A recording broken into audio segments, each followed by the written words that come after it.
body bag. We got Joe Pyfer for a breakdown, and I think the first thing you have to talk about with Joe Pyfer is the sheer size of this dude. For 185, he stands at a whopping 6'1", and that does not say the full story. He stands super tall, and he's big as shit for this weight class. If you look at all his fights in the UFC, he is almost topping and out heighting everybody by 5, 7, 8 inches of height. This is a big middleweight, and he walks around at around like 220, I've heard. So I can't imagine how his punches feel. And after he just broke the machine record for strongest punch, beat Francis Ngannou in it.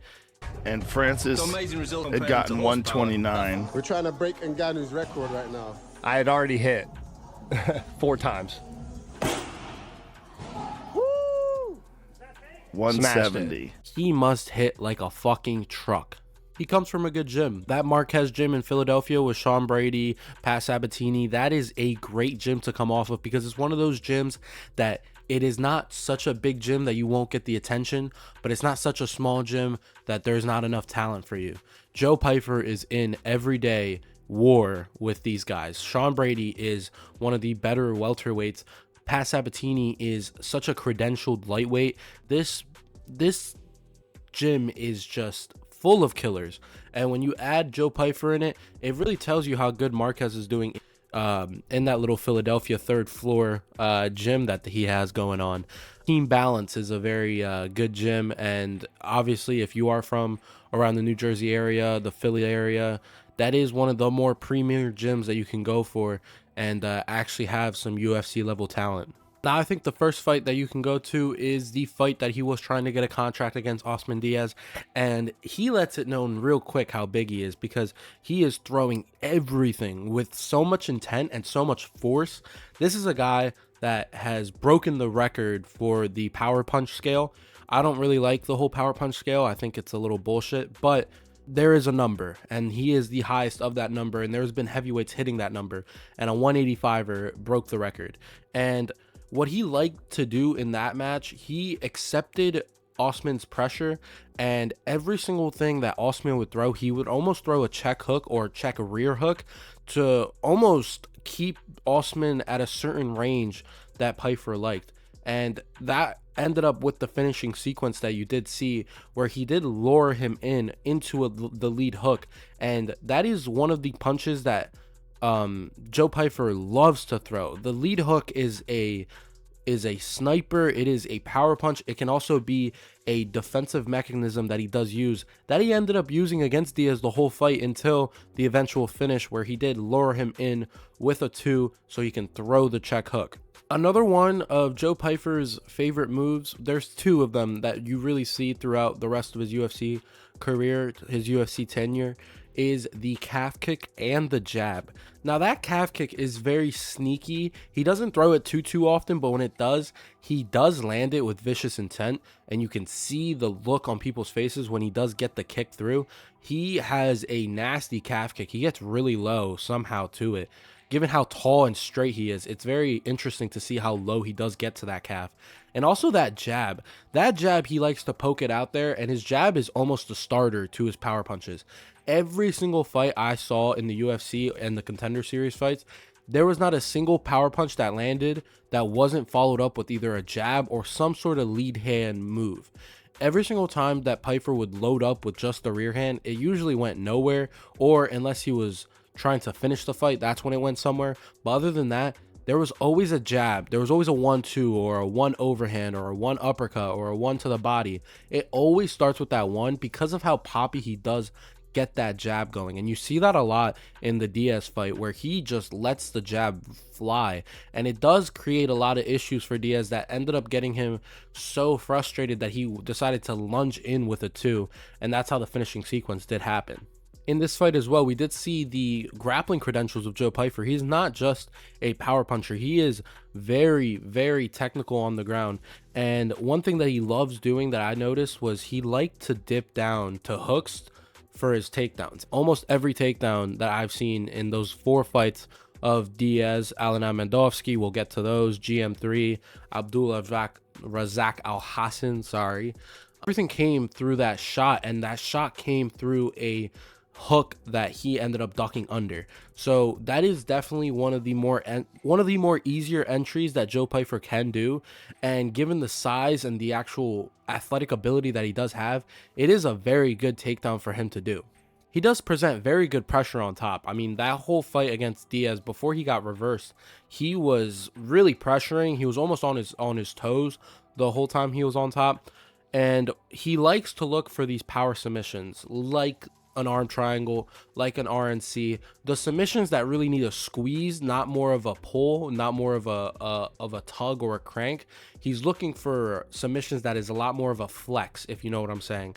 The arm triangle is you are getting into a certain position and flexing, and same with the rear naked choke. So that is what I've seen from him when it comes to grappling in this fight against Diaz, as well as he has very good grappling wits.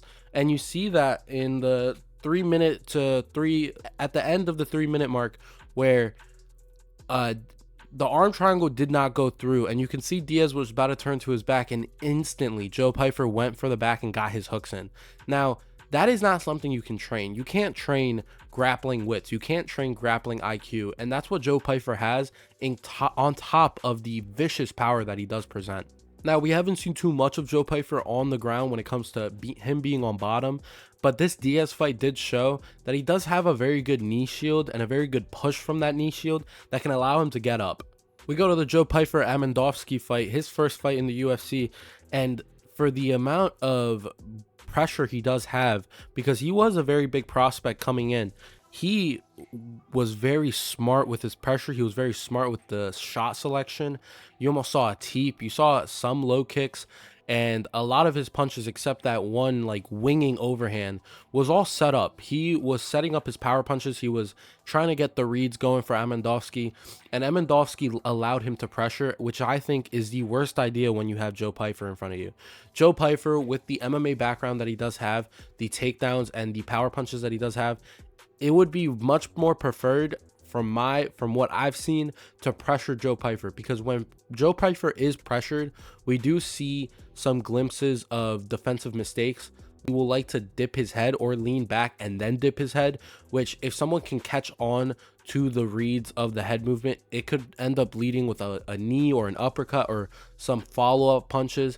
As well as his defensive maneuvers when he is backwards is a lot more of just checking hooks. He has great defensive wits, don't get me wrong, but when someone is just really throwing a check hook or a check rear hook, a lot of the higher level middleweights or higher level fighters will be able to get that read and actually out pressure Joe Pyfer, and that could lead to some sort of issues down the road. But in this fight against Amandovski, there was no issues. This was sort of a cakewalk for Joe Pyfer. After he got his reads, after that 3 minute mark is when he started to really put it on him. And everything worked before that jab. That jab kept popping out. The calf kicks kept hitting. That jab was always going to be the first thing that was thrown before a power punch.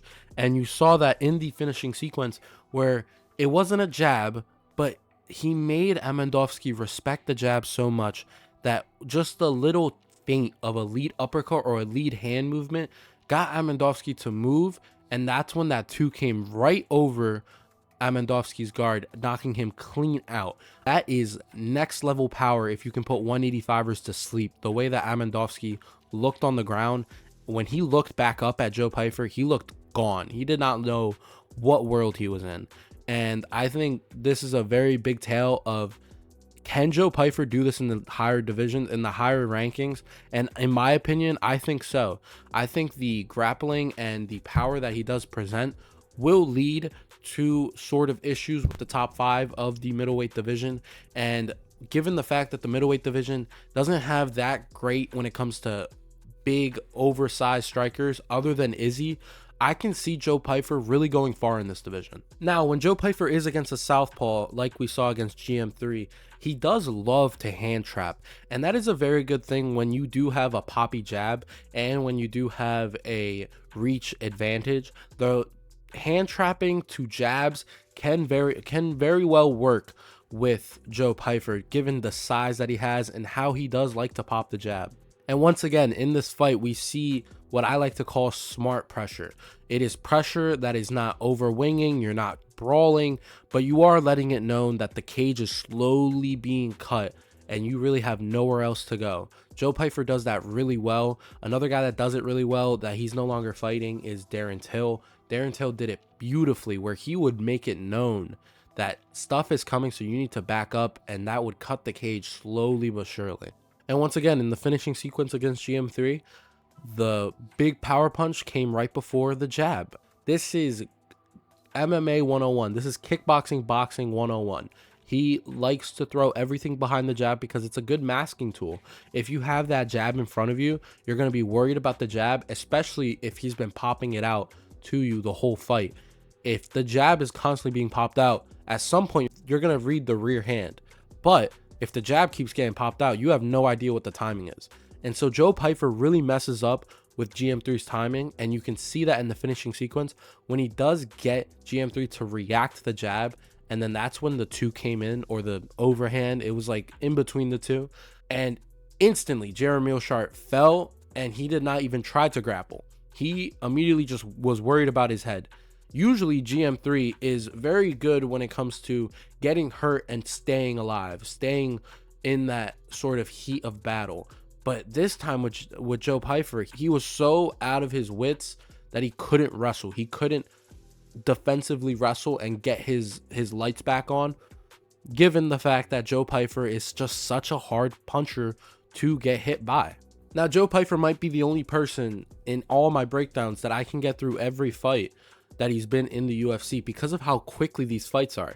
The DS fight was in the second round with 1:39 left.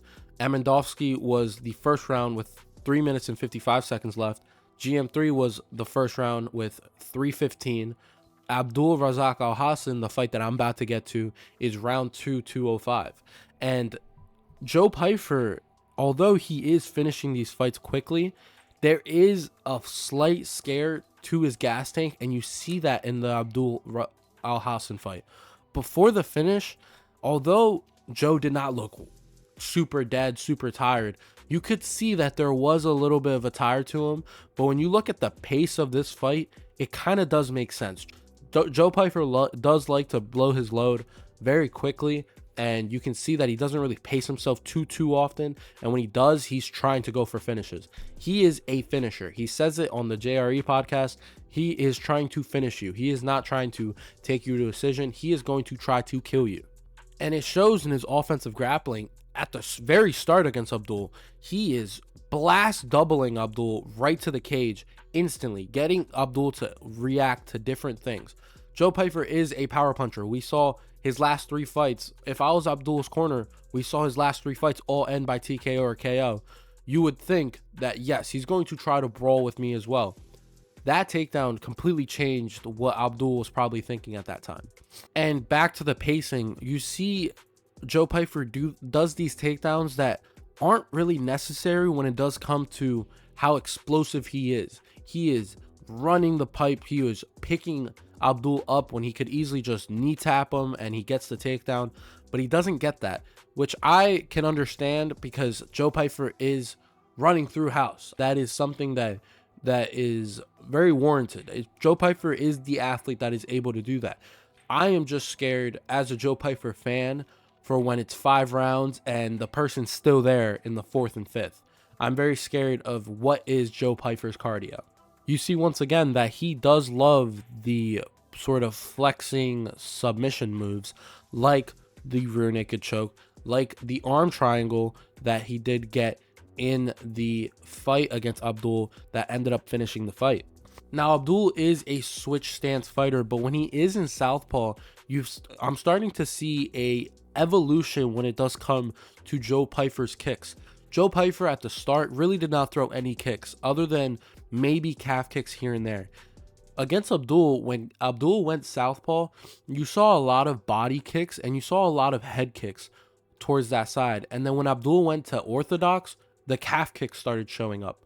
And now I think that's beautiful for such a power puncher that is Joe Pyfer to start kicking, because then you'll get people to a range of frustration and they will walk into your punches. So what Joe Pyfer is doing, which I would love to see more from, is more calf kicks, more development of this kicking game, because it has shown a lot of frustration to a lot of these fighters that he's against. And if he does get to that, that's when his power punches can come into play. You once again against Abdul, you see the hand trapping, you see what he does against southpaws. He likes to hand trap and pop the jab. One thing I haven't talked about that I'm not a big fan of is, if you've looked at the last 4 fights, Joe Pyfer loves to almost jump into these lead hooks, whether it's a lead hook to the body like he did against Abdul, or it's a lead hook to the head like he did against basically everybody in his UFC tenure. He likes to almost lunge or leap into these lead hooks. And I think it's a good idea when it's out of nowhere, but when you do it a lot, it could kind of get a read on you, and it could end up not really working for your favor. So that is something I would want to shy away from if I was Joe Pyfer's corner. Maybe do it sometimes, but him constantly leaping in for these hooks is just a big turn off for me. You do see that Joe Pyfer, when he is throwing those lead hooks, he leaves his chin just a little bit high, a little bit too open in my opinion, which a lot of these newer fights, a lot of the fights that he has at the start of his UFC career, no one's going to want to bang with Joe Pyfer, because Joe Pyfer is a very strong and powerful fighter. But there is going to be a time where someone wants to play with that fire. And if I am in Joe Pyfer's corner, there is no need for that. Joe Pyfer has the skills to take shit from people, to win a powerful knockout or win by a powerful submission. He does not need to get in these wars. Don't get me wrong. Joe Pyfer can definitely get in these wars with the amount of power and the amount of speed that he does have. And he's a Philly boy. He's going to be a tough motherfucker. So don't get me wrong. It is a very valuable thing to know that you have that ward mentality, but you don't need to have that, and you don't need to show it when someone does try to play with your fire. Overall, what I love about Joe Pyfer is he is a power puncher that is super composed and will set up his power punches. Now, that is something that not a lot of people do. They trust in their power a little too much. Do I think Joe Pyfer does have a little bit of a power ego?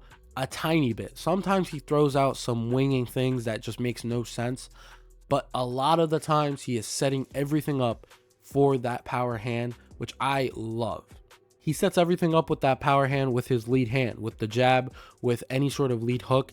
And that is another thing that I love about Joe Pyfer. That is what I love to see from power punchers around the world, is being able to be composed enough to set up the power punches. One of my pros / cons is I want to see a more developed kicking game from Joe Pyfer.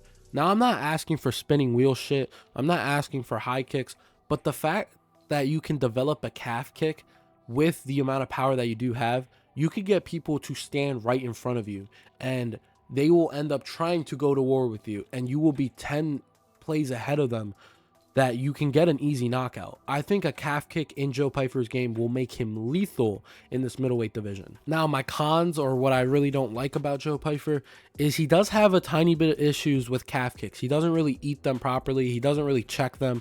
He kind of just takes it and then waits and takes it. And we haven't seen a long enough match for Joe Pyfer to see how that leg gets treated after a while, because Joe Pyfer has been that good in his early UFC tenure.